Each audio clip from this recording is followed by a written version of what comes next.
Good morning student. जैसा कि हमने लास्ट लेक्चर में पढ़ा था, लेक्चर नंबर 3 में rules of the concave mirror, ठीक है। तो उसके आगे हम पढ़ेंगे। ये सारे क्वेश्चंस किए थे, ये हमने रूल्स पढ़े थे। आज पढ़ेंगे हम ये आपके formation of image by concave mirror, ठीक है। तो पिछले 3 लेक्चर आपने देख लिए होंगे। अब ये आपका 4th लेक्चर है। इस 4th लेक्चर में हम बस चैप्टर ख़त्म करने वाले हैं और 1 या 2 लेक्चर और लगेंगे इसमें, क्योंकि ये चैप्टर दोनों बहुत बड़े हैं।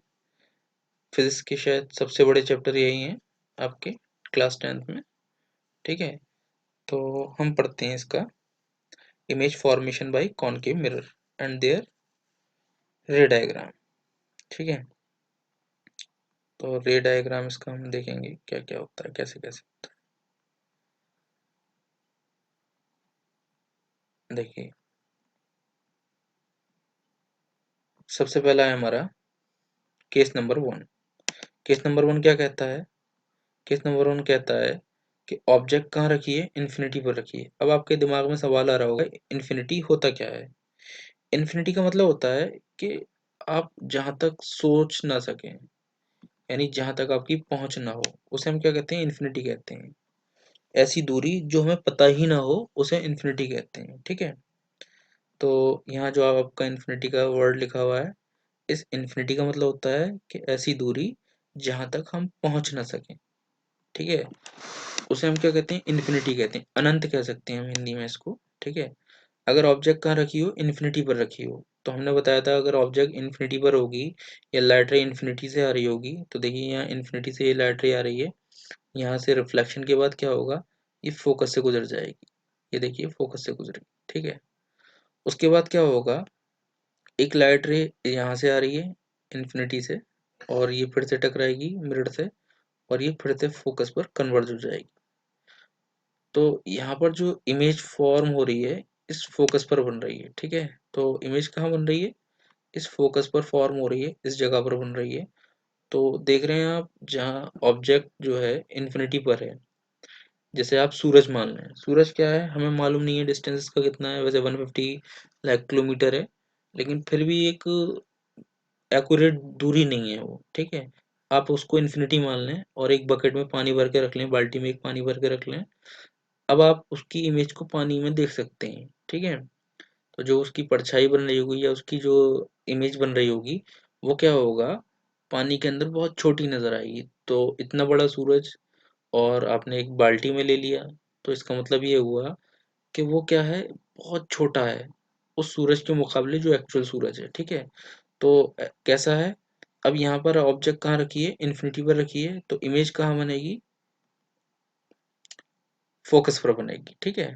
कैसी होगी? रियल और इन्वर्टेड होगी, और स्मॉलर देन ऑब्जेक्ट होगी, यानी ऑब्जेक्ट की साइज से बहुत छोटी होगी। तो ये आपका पहला केस हो गया। तो याद रखना है, इसमें क्या याद रखना है कि ऑब्जेक्ट अगर इन्फिनिटी पर हो तो इमेज कहाँ फॉर्म होती है? इमेज बनती है आपकी फोकस पर, पहला पॉइंट। और सॉरी, पहला पॉइंट यहाँ मैंने ये लिखा है कि रियल और इन्वर्टेड होगी, ठीक है। और दूसरा पॉइंट है यहाँ पर, कैसी होगी? स्मॉलर देन ऑब्जेक्ट होगी, यानी ऑब्जेक्ट के साइज से छोटी होगी। तीसरा पॉइंट है कि फोकस पर बनेगी, ठीक है। तो देखिए फोकस पर बन रही है यहाँ पर, ठीक है। नेक्स्ट पॉइंट है हमारा केस नंबर 2। तो ये जब आपको रूल याद होंगे तभी आप इसको कर सकते हैं, वरना शायद ना कर पाए इसको, वरना रट्टा ही मारना होगा। लेकिन आप रट्टा भी नहीं मार सकते जब तक आप इसको समझ ना लें। तो कोई भी चीज़ रट्टे से नहीं हो सकती जब तक आप इसको समझे ना। तो आपको इसको समझना बहुत ज़रूरी है। तो केस नंबर 2, केस नंबर 2 क्या है? केस नंबर 2 है व्हेन ऑब्जेक्ट एट फोकस, जब ऑब्जेक्ट कहाँ हो? फोकस पर हो। देखिए यहाँ फोकस पर ऑब्जेक्ट रखी हुई है, तो इमेज कहाँ फॉर्म होगी? तो हमने बताया था कि जब ऑब्जेक्ट फोकस पर रखी होती है तो इमेज कहाँ बनती है? इन्फिनिटी पर बनती है। कैसी बनती है? रियल और इन्वर्टेड होगी, ठीक है। और साइज क्या होगा? बहुत बड़ा होगा। इन्फिनिटी पर क्या होगा? ऑब्जेक्ट बहुत बड़ी होगी। तो when object at focus, the image will be larger than object, real and inverted, and formed at infinity. ये 3 पॉइंट हो गए, आपको इन तीनों को याद रखना है और इनकी जो ये रे डायग्राम बने हुए हैं इनको भी आपको याद रखना है, ठीक है। अब आते हैं हमारा अगला पॉइंट, तो आपको सिर्फ इसको याद करना है जस्ट, और इसके रे डायग्राम देखते चले जाना है और क्वेश्चन भी आएंगे। तो और क्वेश्चन क्या हो सकता है, ऑब्जेक्टिव में इसका क्वेश्चन आ सकता है, क्या हो सकता है ऑब्जेक्टिव में, कहेगा when object is at centre of curvature then image will be option A real and inverted, option B same size of object, option C formed at centre of curvature, या option D all of these. तो answer आपका क्या होगा, all of these. तो यहाँ देखिए object कहाँ रखी है, सेंटर ऑफ कर्वेचर पर रखी है, तो इमेज कहाँ बन रही है आपकी, सेंटर ऑफ कर्वेचर पर ही बन रही है। कैसी है, देखिए यहाँ पर सेम साइज है, ये और ये क्या है, सेम बिल्कुल साइज है, रियल और इन्वर्टेड होगी, सेम साइज ऑफ ऑब्जेक्ट होगी, और कहाँ बनेगी, सेंटर ऑफ कर्वेचर पर ही इमेज बनेगी। ये हमारे 3 केसेस हो गए। अब हम अगला केस देखते हैं। अगला केस नंबर क्या है, इसमें कह रहे हैं ऑब्जेक्ट रखी है कहाँ पर, सेंटर ऑफ कर्वेचर के पीछे रखी है, यानी behind of centre of curvature. देखिए यहाँ देख सकते हैं आप, ये सेंटर ऑफ कर्वेचर के पीछे रखी है। अब जब सेंटर ऑफ कर्वेचर के पीछे रखी हुई है ये ऑब्जेक्ट, देखिए ये ऑब्जेक्ट कहाँ है, सेंटर ऑफ कर्वेचर के पीछे है, इमेज कहाँ बनेगी, इमेज बनेगी आपकी centre of curvature and focus के बीच। तो सेंटर ऑफ कर्वेचर और फोकस के बीच में बनेगी, कैसी होगी, रियल और इन्वर्टेड होगी, स्मॉलर देन ऑब्जेक्ट होगी, ठीक है। इसमें सारी में खास बात आपको दिख रही होगी, कोई इंपॉर्टेंट बात है, वो क्या है कि कॉनकेव की केस में सारी जितने भी पॉइंट्स हैं इमेज के वो रियल और इन्वर्टेड होंगे, ठीक है। बाकी सारे दो दो पॉइंट हैं वो आपको याद रखने हैं। तो ये जो आपके 2 केसेस लिखे हैं मैंने, जो आपका ये ऊपर वाला केस है और ये आपका ये नीचे वाला केस है, तो ये तकरीबन एक दूसरे के अपोजिट हैं। जो नीचे वाला केस आ रहा है केस नंबर 4 का जस्ट अपोजिट है। तो क्या है यहाँ केस नंबर 5 में, केस नंबर 5 कहता है कि object z is between focus and centre of curvature. Object कहाँ रखी है, centre of curvature and focus के बीच में रखी है, तो इमेज कहाँ फॉर्म होगी, इमेज बनेगी सेंटर ऑफ कर्वेचर पर, कर्वेचर के पीछे बनेगी। इमेज कहाँ बनेगी, behind the centre of curvature, कैसी होगी, लार्जर देन ऑब्जेक्ट होगी, और कैसा होगा, नेचर उसका रियल और इन्वर्टेड होगा, ठीक है।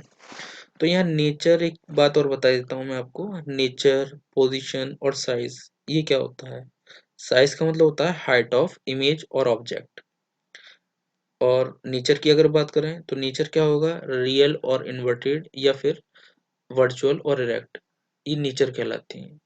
उसके बाद आता है पोजीशन। पोजीशन का मतलब क्या होता है, कहाँ बन रही है, किस पोजीशन पर बन रही है। जैसे यहाँ लिखा है formed behind centre of curvature, यानी सेंटर ऑफ कर्वेचर के पीछे बन रही है ये, ठीक है। तो आपको 5वां पॉइंट याद रखना है कि ऑब्जेक्ट कहाँ रखी हो, between centre of curvature and focus, then image will be at behind the center of curvature and real and inverted larger than the object, यानी ऑब्जेक्ट के साइज से बड़ी होगी, ठीक है। अब आते हैं हम अगले केस पर, और ये हमारा लास्ट केस है और यही सबसे इम्पोर्टेंट केस है आपके सारे केसेस में। यह खास बात क्या है कि इसमें जो इमेज बनती है वो कैसी बनती है, वर्चुअल और इरेक्ट बनती है। अब ऑब्जेक्ट कहाँ रखी है, ऑब्जेक्ट रखी है बिटवीन पोल एंड फोकस, तो इमेज कहाँ फॉर्म होगी, इमेज बनेगी आपके मिरर के पीछे, ठीक है, बिहाइंड द मिरर, कैसी होगी, लार्जर देन ऑब्जेक्ट होगी। और उसकी तीसरी जो बिल्कुल सबसे अलग खासियत है वो क्या है, वर्चुअल और इरेक्ट होगी। तो कॉनकेव मिरर में सारे केसेस में रियल और इन्वर्टेड इमेज बनती है, लेकिन एक केस ऐसा है जिसमें क्या होता है, सिर्फ इमेज कहाँ बनती है, बिहाइंड द मिरर बनती है, वर्चुअल और इरेक्ट होती है। अब यहाँ पर हमने ये थोड़ा सा समराइज कर दिया है, इसको समरी दे दी है इसकी, जितने पॉइंट्स अभी आपने ऊपर पढ़े हैं तो इसकी ये समरी है। तो एक क्विक रिवीजन कर लेते हैं यहाँ से, क्या है हमारा, ऑब्जेक्ट कहाँ है, इन्फिनिटी पर है, इमेज कहाँ बन रही है, फोकस पर, साइज कैसा है इसका, हाईली डायमिनिश। हाईली डायमिनिश का मतलब क्या होता है, बहुत छोटा, ठीक है। नेचर ऑफ इमेज क्या होगा, रियल एंड इन्वर्टेड होगा, ठीक है। तो जो पॉइंट आपका ऊपर रह गया है, जैसे हाईली डायमिनिश लिखा है, वो हाईली डायमिनिश ना लिख के हमने क्या लिखा है, स्मॉलर देन द ऑब्जेक्ट है, तो वही चीज़ है। हाईली डायमिनिश का मतलब ही होता है कि छोटी होती है। उसके बाद नेक्स्ट पॉइंट है beyond the centre of curvature क्या है, ऑब्जेक्ट कहाँ रखी है, beyond the centre of curvature यानी सेंटर ऑफ कर्वेचर के पीछे रखी है। जब सेंटर ऑफ कर्वेचर के पीछे होगी तो इमेज कहाँ बनेगी, एफ और सी के बीच में बनेगी, यानी सेंटर ऑफ कर्वेचर और फोकस के बीच में बनेगी। कैसी होगी, डायमिनिश्ड होगी यानी कि छोटी होगी, और कैसी होगी, रियल और इन्वर्टेड होगी। ठीक है, नेक्स्ट पॉइंट है हमारा पॉइंट नंबर थर्ड, ऑब्जेक्ट कहाँ रखी है, सेंटर ऑफ कर्वेचर पर रखी है। इमेज कहाँ बनेगी, सेंटर ऑफ कर्वेचर पर ही बनेगी। सेम साइज होगा ऑब्जेक्ट का और इमेज का, और कैसी होगी, रियल और इन्वर्टेड होगी। अगला पॉइंट है पॉइंट नंबर फोर, ऑब्जेक्ट कहाँ रखी है, सी और एफ के बीच में रखी है। इमेज कहाँ बनेगी, बियॉन्ड सी यानी सेंटर ऑफ कर्वेचर के पीछे बनेगी, और कैसी होगी, लार्ज होगी। एनलार्ज का मतलब यहाँ बहुत ज़्यादा बड़ी होगी, किसके मुकाबले, ऑब्जेक्ट के मुकाबले। और नेचर कैसा होगा इसका, रियल और इन्वर्टेड होगा। अगला पॉइंट है हमारा नंबर फाइव, ऑब्जेक्ट कहाँ रखी है, फोकस पर रखी है। इमेज कहाँ बनेगी, इन्फिनिटी पर बनेगी। कैसी होगी, हाईली एनलार्ज होगी और रियल और इन्वर्टेड होगी। ठीक है, तो ये हमारे तकरीबन सारे ही पॉइंट हो गए हैं। इसके बाद हम नेक्स्ट पॉइंट पे आते हैं। नेक्स्ट टॉपिक है हमारा image form by the convex mirror. तो यहाँ हम देखते हैं image form by the convex mirror, इसके रूल हैं कुछ। पहला रूल क्या है, या डायरेक्टली हम पढ़ लेते हैं इसको क्या है। तो देखिए क्या है इसमें, the image form in convex mirror is always virtual and direct. तो इसमें कैरेक्टरिस्टिक्स है इसकी यानी खासियतें हैं। क्या है पहला, कि ऑब्जेक्ट, यहाँ देखिए ये है वर्चुअल एंड इरेक्ट बनेगी। इमेज जो बनेगी इसकी कैरेक्टरिस्टिक क्या होती है, इमेज कैसी बनती है कॉन्वेक्स मिरर के अंदर, वर्चुअल और इरेक्ट होती है। What ever be the position of the object, ये ज़रूरी नहीं है कहाँ है ऑब्जेक्ट, किधर है, उससे फ़र्क नहीं पड़ता। बस इमेज जो बनेगी वो वर्चुअल और इरेक्ट बनेगी। वर्चुअल का मतलब क्या होता है, जिसको हम छू ना सकें यानी पर्दे पर ना ले सकें, उसे कहते हैं वर्चुअल। इरेक्ट का मतलब होता है सीधी। ठीक है, in this section let us look at the type of the image form by the convex mirror. Okay, तो हम बात करते हैं नंबर वन पॉइंट की। When an object is placed at infinity, object कहाँ रखी है, इन्फिनिटी पर रखी है।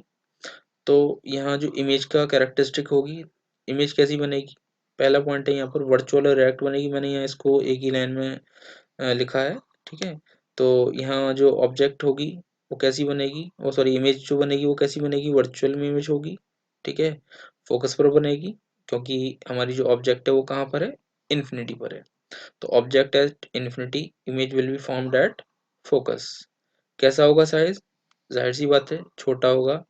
साइज कैसा होगा, बहुत छोटा होगा, स्मॉलर देन द ऑब्जेक्ट। ठीक है, तो ये हमारा पहला पॉइंट हो गया, पहला केस हो गया कॉन्वेक्स मिरर में। दूसरा केस है हमारा, ये देखिए आप, दूसरा केस है केस नंबर टू है हमारा। केस नंबर टू में क्या कहा गया कि ऑब्जेक्ट कहाँ रखी, फाइनाइट दूरी पर रखी हुई है। मतलब फाइनाइट दूरी का मतलब क्या है कि ये इन्फिनिटी और किसी, जो हमारा यहाँ पोल दिख रहा है इस पोल के बीच में रखी हुई है, इन्फिनिटी और पोल के बीच में रखी हुई है। तो इमेज कहाँ बनेगी और कैसी होगी, इमेज जो बनेगी वो वर्चुअल होगी, और कहाँ बनेगी, बिटवीन पोल एंड फोकस, पोल और फोकस के बीच में बनेगी। ठीक है, साइज क्या होगा इसका, स्मॉलर देन द ऑब्जेक्ट होगी। तो ये तीन पॉइंट हैं, चार, इन चार पॉइंट को आपको याद रखना है। तो उम्मीद करता हूँ कि आपको समझ में आया होगा। ठीक है, तो ये कॉन्वेक्स मिरर का केस हो गया, आपका मिरर का हो गया। अब इसके बाद हम करेंगे कुछ क्वेश्चंस करेंगे, और फिर क्वेश्चंस के बाद इस चैप्टर को एंड करेंगे, को पढ़ेंगे, और रिफ्रैक्शन में हम देखेंगे क्या क्या हमारे पास पॉइंट्स मौजूद हैं। तो देखिए हम सबसे पहले यहाँ साइन कन्वेंशन की बात कर लेते हैं। साइन कन्वेंशन में आपको देखने से लग रहा है ये बहुत ज़्यादा इंग्लिश लिखी हुई है, बस कुछ नहीं है, जो मैंने यहाँ हाईलाइट कर दिए पॉइंट्स, बस इन्हीं को आपको देखना है, और बहुत अच्छे से आपको समझ में आ जाएंगे। तो सबसे पहले हम बात कर लेंगे यहाँ जो ऑब्जेक्ट डिस्टेंस होता है, कॉनकेव मिरर के केस की बात कर रहे हैं। कॉनकेव मिरर में क्या होता है, ऑब्जेक्ट डिस्टेंस, ऑब्जेक्ट डिस्टेंस को हम क्या कहते हैं, क्यू कहते हैं। तो ऑब्जेक्ट डिस्टेंस में हम क्या क्या बात करेंगे, एक मिनट, थोड़ा सा इसमें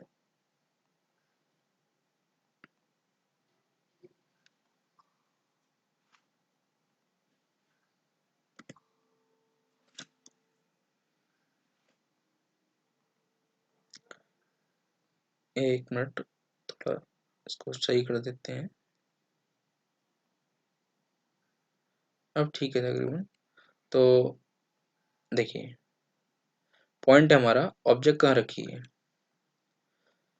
ऑब्जेक्ट कहाँ रखी जाती है, कॉनकेव मिरर के फ्रंट पर रखी जाती है, यहाँ कहीं रखी जाती है। और इमेज कहाँ फॉर्म होती है, वो भी तकरीबन यहीं होती है। जो मान लीजिए ऑब्जेक्ट रखी है मैंने, ठीक है। तो ऑब्जेक्ट का जो डिस्टेंस होता है जिसको हम यू कह रहे हैं, मान लीजिए ये ऑब्जेक्ट है, मैं यहाँ से इसका डिस्टेंस ले लेता हूँ। तो इसका जो डिस्टेंस होगा वो कितना होगा, कहाँ से मेजर करते हैं, यहाँ से मेजर करते हैं इसका डिस्टेंस। और कहाँ तक होता है, ये इस पोल तक होता है, ठीक है। तो पोल तक का जो डिस्टेंस होता है इसी को हम क्या कहते हैं, यू कहते हैं, ठीक है। तो ये जो हमारी ऑब्जेक्ट है, इस ऑब्जेक्ट से इस पोल तक की दूरी को हम क्या कहते हैं, यू कहते हैं। और यू क्या होता है, निगेटिव होता है। देखिए आप लेफ्ट हैंड पर है, लेफ्ट हैंड के सारे निगेटिव होते हैं, राइट हैंड के सारे पॉजिटिव होते हैं साइन। ऊपर पॉजिटिव होता है प्रिंसिपल एक्सिस के, और प्रिंसिपल एक्सिस के नीचे क्या होता है, नेगेटिव होता है। तो ये ऑब्जेक्ट जो होती है हमेशा कॉनकेव मिरर में लेफ्ट साइड पर रखी जाती है। इसलिए ऑब्जेक्ट की जो दूरी होती है उसको हम क्या कहते हैं, यू कहते हैं। और यू की जो वैल्यू होती है वो क्या होती है, निगेटिव होती है, ठीक है। तो याद रखिएगा कि हम जो ऑब्जेक्ट को रखेंगे वो कहाँ रखेंगे, मिरर के फ्रंट पर रखेंगे। इसका मतलब जो यू की वैल्यू होगी वो क्या होगी, निगेटिव होगी। नेक्स्ट पॉइंट है यहाँ फोकल लेंथ, यानी एफ। एफ क्या है यहाँ पर, ये देखिए यहाँ फोकस से लेकर, ये आपको दिख रहा होगा, फोकस से लेकर कहाँ तक की दूरी, पोल तक की दूरी, ये इसको हम क्या कहते हैं, फोकल लेंथ कहते हैं, ठीक है। अब फोकल लेंथ क्या होता है, ये भी फ्रंट पर है, तो ये भी क्या होगा, निगेटिव होगा, ठीक है। अब रेडियो कर्वेचर, ये आपको आपको सी दिख, तो इस सी से लेकर यहाँ पोल तक की दूरी को हम क्या कहते हैं, रेडियो कर्वेचर कहते हैं। रेडियो कर्वेचर भी आपके लेफ्ट साइड पर है, इसलिए ये भी क्या होगा, नेगेटिव होगा, ठीक है। अब इमेज की बात करते हैं, तो इमेज पॉजिटिव भी हो सकती है और निगेटिव भी हो सकती है। इमेज की पोजीशन हमें नहीं मालूम, ठीक है, वो कहीं भी हो सकती है। मिरर के पीछे होगी तो पॉजिटिव होगी, और मिरर के फ्रंट पर होगी तो ये क्या होगा, नेगेटिव होगी, ठीक है। तो वी से डिनोट करते हैं हम इमेज डिस्टेंस को। आप कह सकते हैं यहाँ पर इमेज की दोनों ही पोजीशन हो सकती हैं, पॉजिटिव भी और निगेटिव भी। ये हुआ आपका sign convention for concave mirror. हम sign convention for convex mirror पढ़ लेते हैं। ये देखिए आपका नीचे हमने बना रखा है, ये कॉन्वेक्स मिरर है। तो ये देखिए आप, ये क्या है, ऐसे ही जैसे ऊपर वाला हमने पढ़ा है। ये देखिए ये पॉजिटिव पॉइंट है ऊपर प्रिंसिपल एक्सिस की, ये राइट साइड पर पॉजिटिव, लेफ्ट साइड पर नेगेटिव, और जो आपका लास्ट में है ये क्या है, ये भी नेगेटिव होता है, यानी प्रिंसिपल एक्सिस के नीचे है, ये नेगेटिव होता है। तो आप देखें यहाँ पर जितने भी दोनों केसेस में ये ऑब्जेक्ट रखी जाएंगी वो हमारे लेफ्ट हैंड पर रखी जाएंगी, और ऑब्जेक्ट का डिस्टेंस हमेशा क्या लेंगे हम, यू को नेगेटिव लेते हैं। अब यहाँ कॉन्वेक्स मिरर में एक खास बात है कि जो आपका फोकस दूरी होती है, यानी फोकल लेंथ होता है, ये क्या होता है, हमेशा पॉजिटिव होता है। वहाँ क्या था, नेगेटिव था, यहाँ क्या है, पॉजिटिव है। तो कॉनकेव मिरर में फोकल लेंथ नेगेटिव होती है, कॉन्वेक्स मिरर में फोकल लेंथ पॉजिटिव होती है। कॉनकेव मिरर में यू की वैल्यू नेगेटिव होती है, कॉन्वेक्स मिरर में भी यू की वैल्यू नेगेटिव होती है।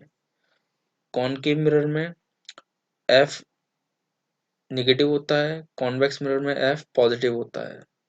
कॉनकेव मिरर में आर की वैल्यू नेगेटिव होती है, लेकिन कॉन्वेक्स मिरर में आर की वैल्यू पॉजिटिव होती है, ठीक है, क्योंकि ये राइट साइड पर होता है। तो ये आपको शायद पॉइंट सारे समझ में आए होंगे, ठीक है। एक बार और देख लेते हैं, इन पॉइंट्स को समराइज कर लेते हैं। देखिए कॉनकेव मिरर में क्या है, ऑब्जेक्ट डिस्टेंस जिसको हम यू कह रहे हैं निगेटिव होता है क्योंकि लेफ्ट साइड पर होता है। फोकल लेंथ और रेडियो कर्वेचर दोनों लेफ्ट हैंड पर होते हैं, इसलिए नेगेटिव होते हैं। इमेज डिस्टेंस वी हमेशा पॉजिटिव भी हो सकता है और नेगेटिव भी हो सकता है, depending upon the position of the image. अगला है sign convention for convex mirror, object distance दोनों ही केस में यू नेगेटिव होता है। फोकस दूरी यानी फोकल लेंथ पॉजिटिव होती है, इमेज डिस्टेंस पॉजिटिव होती है। और अगर हम हाइट की बात करते हैं, इमेज की हाइट की जिसको हम h2 कहते हैं, ये भी पॉजिटिव होती है क्योंकि ऊपर ही बनती है, ठीक है। इमेज जो होती है वो ऊपर ही बनती है, और ऑब्जेक्ट तो ऊपर रखी जाती है, इसलिए उसकी हाइट पॉजिटिव ही रहेगी, ठीक है, तो ये आपके सारे पॉइंट आई थिंक मैंने कवर कर दिए हैं। अब नेक्स्ट जो करेंगे हम इसके क्वेश्चंस को करेंगे, मैग्निफिकेशंस को देखेंगे, मैग्निफिकेशन क्या होता है, और मैग्निफिकेशन के बाद फिर हम एंड करेंगे इस चैप्टर को।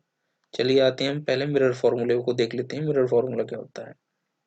तो देखिए मिरर फार्मूला क्या होता है, ये है मिरर फार्मूला।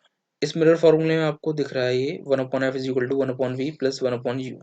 ठीक है, यहाँ पर f क्या है, v क्या है, u क्या है, ये यहाँ हमने बताए। f क्या होता है, फोकस दूरी होती है, यानी फोकल लेंथ कहलाती है, हिंदी में कहते हैं फोकस दूरी। u क्या है, ऑब्जेक्ट डिस्टेंस यानी बिंब की दूरी, ऑब्जेक्ट को बिंब कहते हैं हिंदी में। उसके बाद v है इमेज डिस्टेंस यानी प्रतिबिंब की दूरी। अब आते हैं लीनियर मैग्निफिकेशन क्या होता है। लीनियर मैग्निफिकेशन कह लें आप या सिर्फ मैग्निफिकेशन कह लें, एक ही बात होती है। यहाँ आपको खास बात ध्यान रखनी है ऑब्जेक्टिव के लिए, क्या है, मैग्निफिकेशन की डेफिनेशन पहले पूछ ली जाएगी। It is the ratio of negative of image distance to object distance is called. Option A magnification, option B, option C, option D, इस तरह से ऑप्शन दे दिए जाएंगे। तो आपको कौन सा ऑप्शन लगाना है, ऑप्शन ए हमने यहाँ दे रखा है तो आपको ऑप्शन ए को चूज करना है। लीनियर मैग्निफिकेशन कहते हैं इसको, एम से डिनोट करते हैं, और एम इज इक्वल टू होता है negative of minus v upon u. Minus v मतलब वी क्या है, इमेज डिस्टेंस, यू क्या है, ऑब्जेक्ट डिस्टेंस। इसको हमने फर्स्ट इक्वेशन मान लिया है। इसकी एक डेफिनेशन और होती है, ये रेशियो होता है हाइट ऑफ इमेज का हाइट ऑफ ऑब्जेक्ट के साथ। ठीक है, तो इसको भी हम क्या कहते हैं, मैग्निफिकेशन कहते हैं। इसको हमने सेकंड इक्वेशन मान लिया है, इक्वेट किया है दोनों इक्वेशंस को, ये भी एम है और ये भी एम है, तो ये दोनों क्या होंगे, इक्वेट कर देंगे यानी इनको बराबर रख देंगे, और बराबर रखने के बाद ये वाली जो वैल्यू है दोनों आपस में बराबर हो जाएंगे। जो ये आपकी u और v वाली वैल्यू है और ये h2/h1 वाली वैल्यू, इनको दोनों को हम बराबर रख देंगे। और ये बहुत इंपॉर्टेंट रिलेशन है, और इस रिलेशन का इस्तेमाल हम कहाँ करेंगे, क्वेश्चंस को करने के लिए करेंगे। ठीक है, चलिए तो हम अपने लेक्चर को यहीं ख़त्म करते हैं। नेक्स्ट लेक्चर में मिलते हैं आपसे क्वेश्चंस के साथ। जब तक के लिए आप अपना ख्याल रखें और अपनी तैयारी को जारी रखें, बार बार रिवाइज करें। बस आपके कुछ ही दिन बाकी हैं, तकरीबन 20 या 22 दिन के करीब हैं, और इन 20-22 दिन में आपको बहुत अच्छे से प्रिपरेशन करा दी जाएगी, जिससे आप अपने एग्ज़ाम में बहुत अच्छा कर पाएँ, और इससे बाहर पेपर नहीं आएगा आपका, जितना भी हम करा रहे हैं। जिसने अभी तक नहीं पढ़ा है वो भी अच्छे से इन लेक्चर्स के ज़रिए पढ़ सकता है। ठीक है, थैंक यू, टेक केयर।